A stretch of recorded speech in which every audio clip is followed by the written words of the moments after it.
cosa. O sea, si no podemos repetir los resultados, esto es por muchas razones, puede ser por la naturaleza misma de la prueba.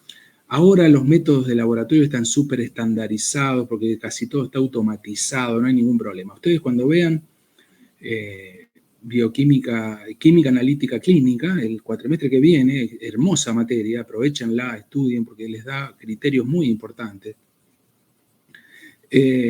Ahí van a ver, si ven un poco la historia de los métodos, nosotros los reproducíamos, chicos. Yo hice colesterol por extracción, no sé si les conté eso, pero nosotros hicimos, la materia mía cuando yo cursé la carrera era anual y teníamos 4 laboratorios de 4 horas por semana. O sea, teníamos de lunes a jueves, nosotros íbamos de 8 de la noche a 10, de 6 de la tarde a 10 de la noche. O sea, estaba bárbaro, la facultad estaba tranquila. Hicimos hasta colesterol por extracción, o sea, agarramos una muestra de suero y extrajimos el colesterol con las ampollas de decantación. Bueno, eran métodos recontra poco reproducibles. Usamos la misma muestra, pobre tipo, no sé cuánto suero le habían sacado porque tuvimos que usar bastante suero y nos daba a todos distinto porque extraíamos el colesterol, dejábamos evaporar de un día para el otro y después hicimos un método químico para medir colesterol. Nos daba todo distinto, eran poco reproducibles. Hoy por hoy esto no se ve, pero bueno, de todos modos, cualquier prueba debe tener reproducibilidad antes de arrancar con evaluar, de validarlo con un estándar de oro. Una de las razones es la misma naturaleza de la prueba y otra puede ser que algunas pruebas necesitan habilidad particular, una formación particular del observador, porque a veces depende de la subjetividad. Los que yo les decía en ejemplos pasados de los diagnósticos con inmunofluorescencia indirecta. Cuando uno hace autoanticuerpos, que normalmente hace anticuerpos antiendomicio, por ejemplo, que se usan para celiaquía y para otras enfermedades autoinmunes, uno tiene que mirar en el microscopio de inmunofluorescencia y eso tiene que estar entrenado. Si uno está poco entrenado, ahí puede ser no repetible, o sea, podemos perder reproducibilidad. Entonces tenemos que usar gente para validar el método, tenemos que llamar del laboratorio el que más entrenado esté, si vamos a comparar y evaluar una prueba contra un estándar. Por supuesto que una prueba poco reproducible afecta de forma grave la validez de los resultados y te va a dar cualquier cosa. Por lo tanto, paso previo, reproducibilidad de la prueba. Selección de los sujetos, también cuestión muy importante. Ustedes van a ver que el texto es un poco más largo. Yo seleccioné en las transparencias lo que a mí me parece central de este tema. O sea que si ustedes se llevan por la transparencia para este tema en particular van a ir bien porque está condensado lo que para mí es más importante que ustedes se lleven como concepto. Esto después en química analítica clínica y bioquímica clínica posteriormente lo van a profundizar muchísimo y tienen excelentes docentes. El grupo de química analítica clínica y el grupo de bioquímica clínica son todos excelentes, así que en esto ellos lo manejan bien y se van a formar re bien para esta cosa. Selección de los sujetos. Los pacientes que yo deberé seleccionar como muestra, por supuesto que no tienen que diferir de la población a la que se aplicará en la práctica clínica, eso es muy importante. Acuérdense que hay patologías que tienen variantes leves, variantes medianamente leves, medianamente graves y graves. Entonces, acá yo deberé elegir todo el espectro de la enfermedad, porque si es una prueba de laboratorio, a lo mejor si yo elijo solo los graves, y bueno, me van a dar todos positivos, y a lo mejor la prueba tiene serios inconvenientes en valores más bajos. Qué sé yo, la antitransglutaminasa uno toma como límite mayor de 200, que es un anticuerpo que se usa para celiaquía. Y cuando da mayor de 200, ponemos mayor de 200. Hemos visto, ustedes como que se están formando como estudiantes, esto tienen que manejar muy bien cuando hacen diluciones. Ahora aparecieron en el mercado métodos automatizados muy sensibles, o sea que miden, se van de escala enseguida, entonces uno hace diluciones a veces. Y nos tocó una paciente que un bioquímico, no importa de qué laboratorio, la médica vino asustada, porque le informaron una antitransglutaminasa, o sea, lo anormal, o sea, lo máximo te dice si es mayor de 200, o sea, Si es mayor de 10, ya tiene posibilidad de ser celíaco. Pero van hasta 200 más o menos, nunca van más de 200. Pero ahora aparecieron métodos que son muy sensibles. Entonces le informaron 24.000. 24.000. O sea, ¿qué hicieron? Diluyeron a lo mejor 1000 veces, porque le daba positivo, entonces diluyeron, se le iba de escala, y después multiplicaron por la dilución, por 1000. Pero acuérdense que la ley de Beer, la curva se va aplanando. No podemos ir para arriba linealmente hasta 24.000. Y le informaron 24.000. Entonces la médica está desesperada, dice, ¿qué tiene este paciente? Bueno, entonces hay que tener cuidado también con todas estas cuestiones. Cuando son valores altos, hay que tener cuidado si diluimos, poner mayor de tanto, poner el límite, ver en los prospectos, leer los prospectos si no tenemos experiencia, y ver hasta cuándo es el límite que se cumple la ley de Beer e informar mayor de eso. Y no poner más nada, no ponerle 24.000. Incluso le pusieron hecho 2 veces. ¿Cómo le van a poner hecho 2 veces? Es un lenguaje que no es propio de un bioquímico. Ustedes tienen que poner, si les toca, resultado corroborado, para que el médico se dé cuenta que ustedes se dieron cuenta que estaban informando un número exageradamente alto. Pero el 24.000 era una guasada. Si estamos hablando hasta 200, como eran los métodos anteriores, informarle a 24.000 es extender la ley de Beer hacia casi el infinito. Y hecho 2 veces, ¿cómo le van a poner hecho 2 veces? Se pone resultado corroborado, como que se dieron cuenta, hecho por duplicado, para que se dé cuenta que lo repetiste, que te diste cuenta que era un resultado.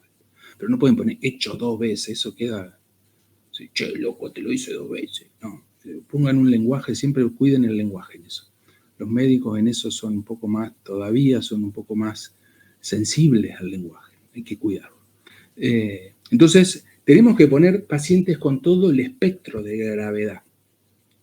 Incluso se tienen que incluir, bueno, pacientes con estados clínicos y patológicos de la enfermedad distintos, clínicos y patológicos, y es importante también incluir pacientes que se encuentren en el límite diagnóstico y pacientes que necesiten diagnóstico diferencial. Decimos patologías parecidas, que tienen síntomas parecidos, para ver si yo los puedo diferenciar con mi prueba de laboratorio. Y los que se encuentran en el límite diagnóstico también, porque son valores bajos. Yo le decía, la transglutaminasa normalmente por los métodos de ELISA comunes, no los métodos automatizados, el alegría yo creo que se llama el método este, que es resensible, se les va todo de escala.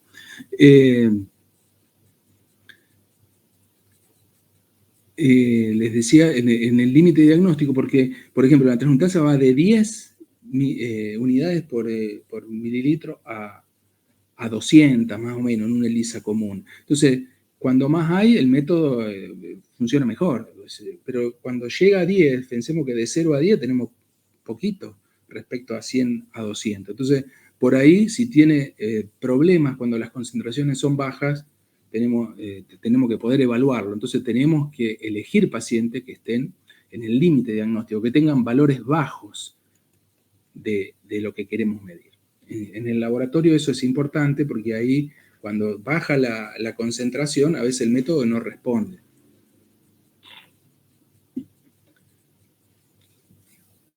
Selección de los sujetos, seguimos con selección de los sujetos, decíamos, variedad de la patología, pacientes sanos, pacientes con enfermedades en las que yo tenga que hacer diagnóstico diferencial.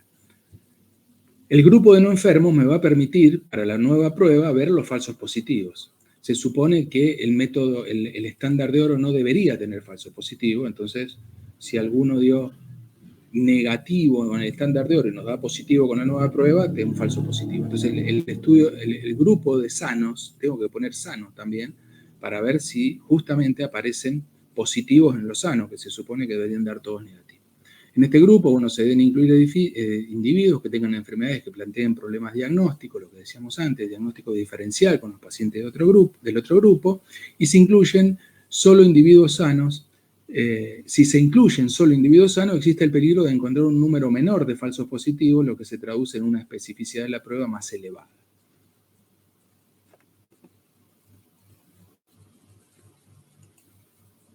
Vamos a ver las estrategias. Esto las vamos a leer y después vamos a ir al cuadro. Acá yo les decía que depende mucho del estándar de oro o el método de referencia, cuál es la opción elegida de estas tres. Las más usadas son la A y la B. Fíjense, selección de los individuos, selección de una sola muestra, selección de 2 muestras a partir del diagnóstico y selección de 2 muestras a partir del resultado de la prueba. Acá les va a decir, el primero es parecido a un estudio de... Acuérdense que estamos en estudios descriptivos, no son analíticos, pero les va a decir, no hacen relaciones causa-efecto acá. El primero les va a decir que es muy parecido a un estudio de asociación cruzada, ahora vamos a ver por qué. El segundo le va a decir que es parecido a un casos y controles, porque empieza seleccionando enfermos y no enfermos, entonces en eso se parece, pero acuérdense que no estamos haciendo relaciones causa-efecto. Y el último les va a decir es parecido al casos y controles, porque yo voy de mi nueva prueba hacia el estándar de oro y seleccionando ahí a los enfermos. El que me va la última etapa es la que me selecciona cuáles son enfermos y cuáles no. Entonces es parecido a un estudio de corte. En eso, pero no, acuérdense que acá no estamos haciendo relaciones causa-efecto. Vamos a leer cada uno, nos vamos al cuadro y después cualquier duda ustedes me preguntan. A selección de una sola muestra. En este caso consiste en seleccionar una única muestra que sea representativa de los sujetos a los que en la práctica se les aplicaría la prueba para realizar el diagnóstico de la enfermedad y aplicar a todos ellos el criterio de referencia y la nueva prueba simultáneamente. Por eso dice, es parecido a un estudio transversal de asociación cruzada. Pues yo voy a tomar la muestra. Acuérdense que la muestra acá va a tener lo que dijimos antes. Enfermos, graves, leves, medianamente leves, pacientes que estén en el límite diagnóstico, pacientes que tengan otras enfermedades que yo necesite diferenciar de la enfermedad que yo estoy diagnosticando y pacientes sanos. Toda esa melange de pacientes tienen que estar en esa muestra. Entonces, tomo la muestra y le hago a toda la muestra, a todos los individuos le hago las 2 mediciones, criterio de referencia y nueva prueba. Y después comparo a ver cómo dieron uno con el otro. Se supone que el estándar de oro me va a dar positivo con los que tienen la enfermedad, negativo con los que no la tienen. Y comparo cómo me dio la prueba nueva. Esta estrategia tiene ventajas de validez porque yo le hago las 2 pruebas a toda la población de estudio y comparo en el mismo paciente ahí cómo le dio y cómo le dio en el mismo momento particular. O sea, en el mismo momento del tiempo le hago las 2 pruebas. Entonces no tengo ningún problema en eso. Eso le da más validez. Y por otro lado, yo estoy haciendo las 2 pruebas. Sin embargo, la nueva prueba, al administrar a todos los pacientes la nueva prueba, el criterio de referencia, si el criterio de referencia es caro, a veces hace que tenga limitaciones económicas este estudio, porque yo a veces no puedo aplicar a todos los pacientes, si es una muestra representativa, grande de población, el criterio de referencia. Entonces, si es muy caro, tengo limitaciones económicas. Si tengo presupuesto, no hay problema. Pero si no, se me dificulta hacerlo. Por otro lado, si la prueba el estándar de oro es, como en el caso de la celiaquía, una biopsia, yo acá estoy poniendo enfermos y sanos. ¿A qué sano me va a firmar un consentimiento? Porque yo le hago una biopsia para ver cómo da. Entonces, si el criterio es invasivo, el criterio de referencia o el método de referencia es invasivo, tampoco esta es, muchas veces, esta no es la prueba, la estrategia a seleccionar, porque yo le voy a tener que hacer una biopsia a lo sano. Entonces muchos no me van a firmar consentimiento para eso. Yo no sé cómo hacen, no le dicen mucho al paciente, lo enchufan en el quirófano y le hacen, pero yo les contaba en el Udaondo, en el hospital de Buenos Aires, el Udaondo es un hospital de gastroenterología, presentaban un montón de estudios, cuando nosotros íbamos a los congresos de celiaquía, donde le hacían biopsia a los sanos, al hermano, a los padres, los usaban de control ahí, le metían biopsia. Bueno, eso no es ético por ahí meter a la gente a hacerle biopsia porque sí. Ellos tenían todo hacían. Pero bueno, son también exclusivos de gastroenterología, entonces también tienen un montón de muestras de gente que se va a hacer controles, que por protocolo le hacen biopsia, entonces se dan cuenta que están sanos y usan eso después como controles o como para estos grupos. La otra es selección de 2 muestras, pero a partir del diagnóstico. Entonces acá partimos de 2 grupos. Uno formado por pacientes con la enfermedad ya diagnosticada a partir del criterio de referencia, y otro formado por individuos que yo me asegure que estén sanos, que no tengan la enfermedad que yo quiero diagnosticar con la nueva prueba. A todos ellos se le aplica la prueba nueva y se comparan los resultados obtenidos. Por eso dice que este diseño es similar a caso y control, porque yo parto de enfermos y no enfermos. Enfermos diagnosticados ya por criterio de referencia, es solo eso lo que hace, lo que se compara con, o que es parecido a un caso y control. Bueno, es importante siempre que en el grupo control, el llamado grupo control, aunque acuérdense que esto no es analítico, el llamado grupo control tenga pacientes sanos y pacientes que tengan, que necesiten diagnóstico diferencial con la enfermedad que yo estoy estudiando. Respecto a la anterior, esta tiene una relación costo-beneficio muy importante porque yo no hago la prueba de referencia, ya tomo pacientes a las que ya se le hicieron. Entonces, por ejemplo, si el criterio de referencia es una PCR y yo no tengo el termociclador ni los reactivos para hacer una PCR, tomo pacientes a los que ya le hicieron la PCR y ya lo diagnosticaron. Entonces digo, venga el grupo este, le sacamos suero y le aplicamos la prueba nueva, que es más barata, más rápida y que no te necesitamos. No aplicamos nosotros el criterio de referencia. Por eso dice, esto es a considerar cuando las exploraciones son de alta tecnología o son invasivas. Por ejemplo, nosotros incorporábamos a nuestro estudio, cuando estudiábamos el diagnóstico de celiaquía, pacientes a los que ya le habían hecho la biopsia. Entonces, no teníamos que hacer una biopsia para ver cómo se funcionaba nuestro criterio, sino que ya le hacían la biopsia. Incluso se guardaba una muestra de los pacientes que iban a biopsia. O sea, si sobraba suero, se guardaba esa muestra, se congelaba hasta ver cómo era el resultado. Si el resultado de la biopsia después le daba positivo, nosotros cuando le hacían el prequirúrgico, si sobraba suero, se guardaba un poco de eso y usábamos la muestra con los valores anteriores a la biopsia, o sea, o el momento de la biopsia. Entonces, en estos casos es bueno hacer esto, porque no le vamos a hacer una biopsia, por ejemplo, a un tipo para ver, para después probar nuestro método. Y la tercera opción, se parte de un grupo de individuos a los que se aplica la nueva prueba diagnóstica y se obtienen dos subgrupos de sujetos, uno con resultado positivo y otro con resultado negativo, y a continuación yo le aplico el criterio de referencia para ver si existe o no la enfermedad en ambos grupos.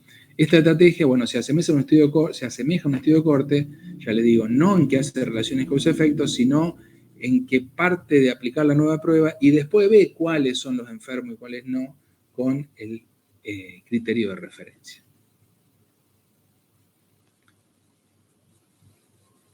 Acá habla de los valores predictivos y la estimación de sensibilidad y especificidad, porque uno puede, con este tipo de estudio, puede sacar lo que se llaman valores predictivos positivos, valores predictivos negativos. Eso es estadística netamente, y es un bollo, eso después lo verán, no sé si Química Analítica Clínica da algo de esto, porque son muy importantes de calcular. Lo que pasa es que depende mucho de la muestra, si la muestra es al azar, si la muestra... Nosotros los valores predictivos en nuestra muestra nos daban un desastre, predictivo, positivo y negativo. Sobre todo el valor predictivo positivo nos da un desastre. ¿Por qué? Porque nuestra muestra no eran pacientes, no tomábamos una muestra. Para hacerle entender esto a los médicos en los congresos era difícil. Nosotros no tomábamos una muestra al azar y veíamos cuál tenía celiaquía y cuál no. Nosotros íbamos al hospital de niños y teníamos todos pacientes que iban a biopsia por sospecha de celiaquía. En el hospital de niños, si sospechan celiaquía, van a biopsia los niños. Es el protocolo que siguen ellos. Al menos hasta antes de la pandemia, no sé ahora. Por lo tanto, nuestra muestra la mayoría daban positivo. Entonces los autores predictivos positivos nos daban por las nubes. Porque, claro, si daban todos positivos. Si la mayoría daba positivo. Ya iban con sospecha a biopsia, no entraba cualquiera a la biopsia. Entonces, bueno, pero esos son cálculos estadísticos, así que son ventajas estadísticas, que me digan eso ya está, tiene ventajas estadísticas, si fueran los valores predictivos, nada más, no nos vamos a poner a profundizar eso, porque no tiene mucho sentido. Acá lo tienen en cuadrito, wow, esto normalmente les gusta, los articula mejor. Entonces, las estrategias, fíjense, selección de una muestra, decíamos, selecciona una única muestra representativa de los sujetos, que en la práctica va a ser aplicada a la población, le hace a los dos simultáneamente los estudios. La otra, selección de 2 muestras a partir del diagnóstico, o sea, partimos de 2 grupos. Pacientes ya diagnosticados con el método de referencia, o sea, pacientes que alguien hizo el diagnóstico, no nosotros, tomamos esos pacientes si desean participar del estudio, y individuos que no tengan la enfermedad en cuestión. Acuérdense que en este grupo de individuos sin la enfermedad vamos a tener que poner sanos, pacientes y pacientes que necesiten diagnóstico diferencial. Ya les digo, por ejemplo, la enfermedad celíaca, una enfermedad inflamatoria intestinal muy emparentada de enfermedad de Crohn. Y la enfermedad de Crohn normalmente tiene los mismos síntomas. Entonces, si yo quiero diferenciar, a ver qué tiene, necesitaré acá los voy a poner, los enfermedades de Crohn, si estoy haciendo una evaluación de una prueba que me ayude a diagnosticar celiaquía porque tienen la misma sintomatología. Hay muchas otras enfermedades inflamatorias intestinales que tienen sintomatología parecida, pero en el caso de los niños, enfermedad de Crohn es la que más me acuerdo. En el caso de los adultos tenemos un montón de otras enfermedades que tendríamos que poner acá. Y después, entonces, yo le hago la prueba nueva. Una vez que acá voy a tener lo que ya tienen con criterio de referencia, son enfermos, acá me tengo que asegurar sí o sí que estén sanos, y le hago la nueva prueba para ver cómo me da la nueva prueba respecto a esto me deberían dar todos positivos y esto me deberían dar todos negativos, si la prueba no tiene ningún problema. Y si no, sacar el porcentaje de falsos negativos y falsos positivos que tiene la prueba. Perdón, acá. Y después tenemos selección de 2 muestras a partir del resultado de la nueva prueba. O sea, se parte de un grupo a los que se le aplica la nueva prueba y se los divide en positivos y negativos. Yo voy a tener 2 grupos a partir de aplicar, ¿por qué me hace esto? La prueba nueva. Voy a tener grupo donde la nueva prueba es positiva y grupo donde la nueva prueba es negativa. Una vez que dividí estos 2 grupos, le aplico el criterio de referencia a ambos grupos y comparo. En este caso, la diferencia, porque muchos me dicen, pero es igual al primero. No, no es igual al primero, porque en el primero yo lo hago todo simultáneamente. Y acá primero hago los 2 grupos y después aplico. Hay una diferencia temporal.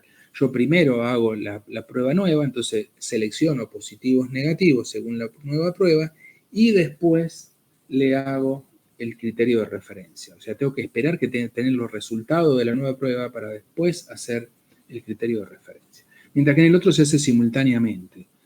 Hay variaciones y que como en el primero yo tengo la prueba de referencia y la prueba nueva al mismo tiempo, simultáneamente, eso tiene mayor validez porque es en el mismo momento del tiempo, mientras que acá hay un delta de tiempo entre una medición y la otra y puede haber alguna variación que me puede incorporar algún error. Pero bueno, no creo que sea mucho, pero depende de la enfermedad y del método, de muchas cuestiones, pero no es exactamente igual, a eso me refiero. Hay una temporalidad entre la aplicación de la nueva prueba y el criterio de referencia. Bien. Ya queda poco, ¿cuántas quedan? Sí, quedan 3 transparencias. Decíamos que comparamos con un criterio de referencia. Entonces acá, ¿qué seleccionamos como criterio de referencia? Acá es muy importante. Yo no voy a profundizar mucho esto porque ustedes lo van a ver en química analítica clínica. Les repetí eso esta mañana, pobre chico, Ana María. Van a tener el criterio de referencia, los van a ver ahí, cuáles de todas las medidas, ustedes van a decir, qué sé yo, HIV, y les van a dar todo, en química analítica clínica le van a dar todas las medidas, todos los métodos para medir, y les van a decir, este es el criterio de referencia, o sea, los van a tener que saber, incluso en bioquímica clínica van a tener que manejar cuáles son criterios de referencia, cuáles no, cuáles son los más baratos, cuáles son los más rápidos, cuáles son los más sencillos, y entonces de ahí voy a ir escalando hasta, si no lo puedo diagnosticar, hasta ir al criterio de referencia. Entonces, porque el criterio de referencia se supone que es un método que me dice, entre comillas, la verdad, o sea, me separa todo lo positivo de todo lo negativo. Entonces, se supone que si tengo un criterio de referencia bueno, no voy a tener mucho problema. ¿Qué pasa? Que a veces los criterios de referencia no existen como tal, y entonces no tienen una sensibilidad altísima y una especificidad altísima para todas las enfermedades. Por ejemplo, para el HIV tenemos PCR, bárbaro. Para la enfermedad celíaca tenemos la biopsia, bárbaro.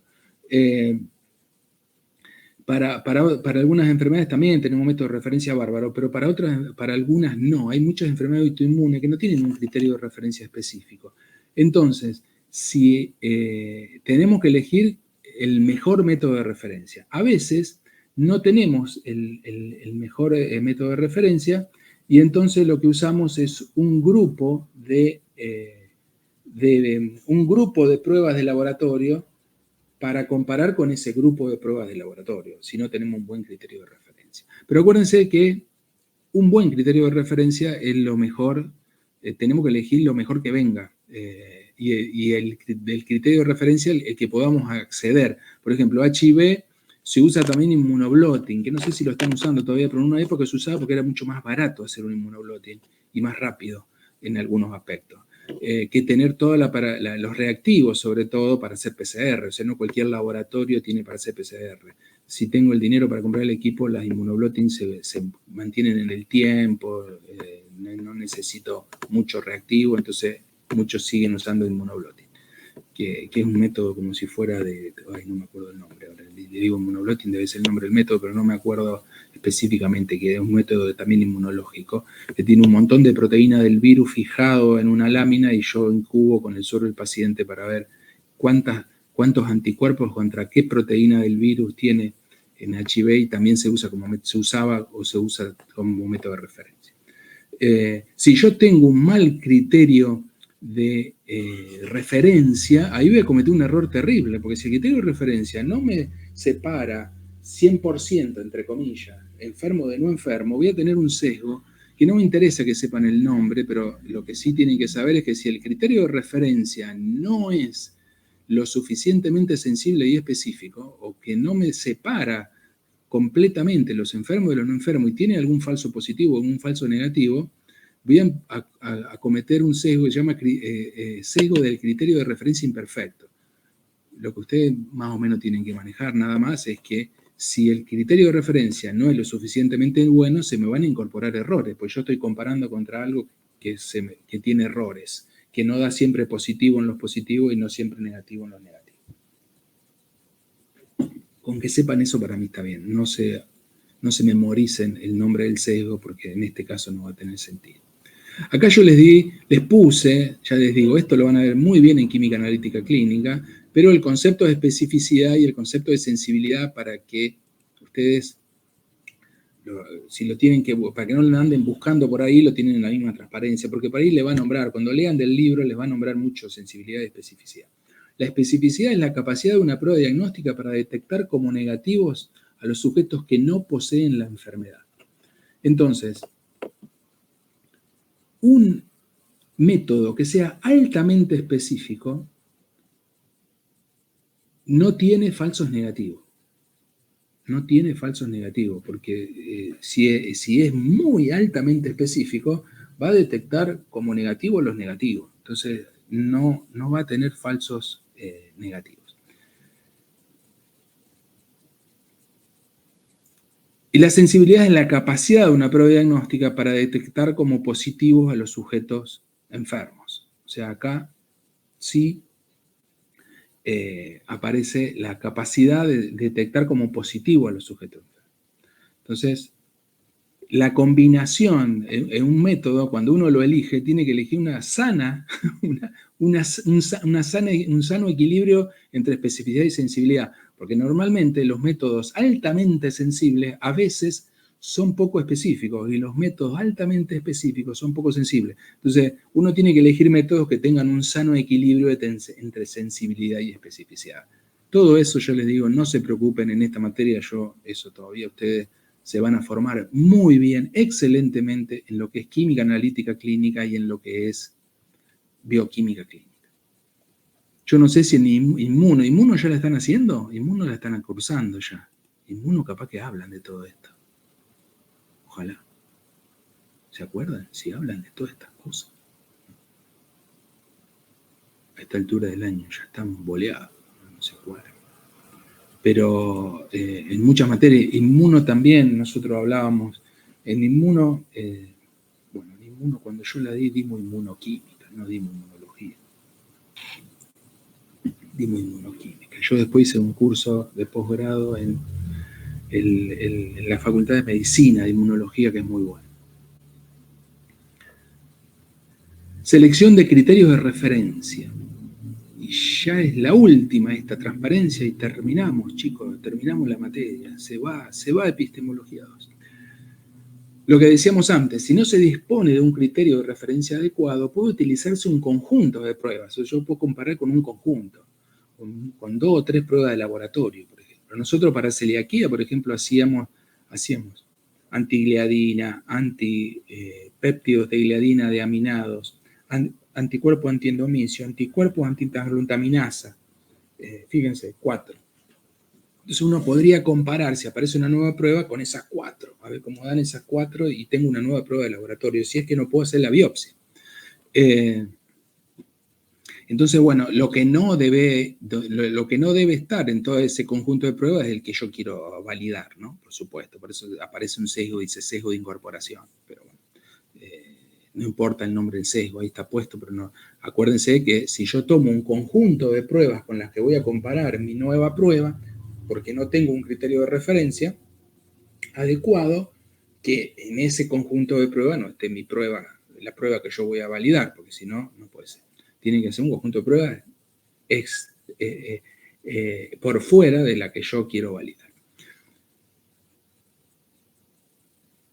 Fíjense, esto es lo que les decía al principio, porque usted ahora lo que sigue como tema es estudio de concordancia. Entonces, en caso de no disponer de un criterio de diferencia adecuado y no poder hacer un conjunto de pruebas, como decíamos acá arriba, de no poder usar un conjunto de pruebas, lo que podemos hacer es un estudio de concordancia entre 2 diagnósticos distintos, con otro método diagnóstico.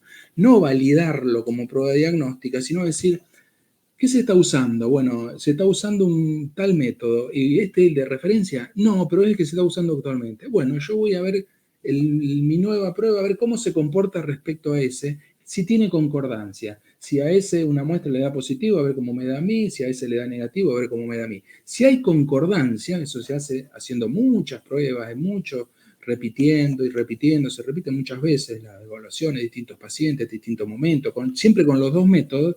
Y después es un estudio estadístico. Si hay concordancia estadística, si hay asociación estadística entre los resultados, lo que me da aquel también me da este, yo lo puedo usar, pero no lo tengo validado al método. Esa es la diferencia.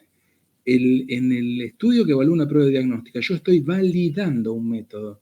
Estoy diciendo, este sirve para diagnosticar. Yo, cuando hago un estudio de concordancia, digo, este método no está validado para diagnosticar, pero me da igual que aquel. Entonces lo puedo usar, pero no lo tengo validado contra el criterio de referencia. Por lo tanto, evalúo la concordancia, pero no la validez, lo que le dice acá al último. Esto se los dice al último, y yo se lo dije al principio, porque nosotros ya habíamos dado lo que sigue, que son los estudios de concordancia. Por eso me adelanté. Ustedes ya sabían lo que era un estudio de concordancia. Entonces, si no podemos validar la prueba, mínimo hacemos un estudio de concordancia. Bien, y esto ha sido todo por el cuatrimestre. ¡Qué bárbaro! Se murió la materia de epistemología 2 por ahora. Y vuelve a renacer el año que viene, en marzo. Así que bueno, me quedo hasta las 9, empezamos con los farmacéuticos. Yo me puedo quedar, cualquier duda, pregunta que tengan. Yo les mandé, bueno, a ustedes no les mandé nada porque lo tienen acá en la transparencia, en el Power de la clase pasada. A los farmacéuticos les mandé material porque ellos tienen otro apunte. Y bueno, y nos vemos, yo les